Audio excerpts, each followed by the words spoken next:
بسم الله الرحمن الرحيم إنا فتحنا لك فتحا مبينا نصر من الله وفتح قريب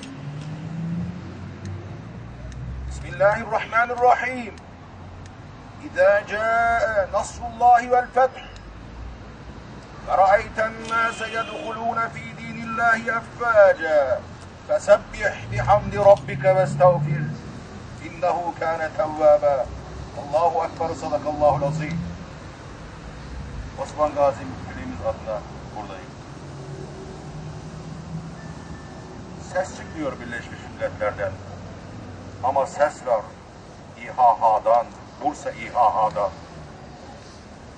Kendimiz gidemesek de, olamasak da orada dualar var Bursa'dan. Hatimler, obalar iniyor. Ölenler, öldürülenler kardeşimdir benim. Ve Gazze'de yetimler ağlıyor, öksüzler çoğalıyor. Kurtulsun için Allah'ım nusretin yakın olsun, kudret elin uzansın diye duaya geldik. Ve İHH'nın bu yardımına kendimiz gidemesek de eşlik etmeye, duaya geldik. Buyurun duaya. Amin.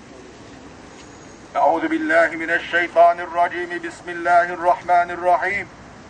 Elhamdülillahi rabbil alamin. Vessalatu vesselamu ala Resulina Muhammedin ve ala alihi ve sahbihi ecmaîn. Allahumme Rabbena ya Rabbena tekabbel minna inneke ent's-semî'ul alîm. Ve tub aleyna ya Mevlana inneke entet-tevvâbur rahîm.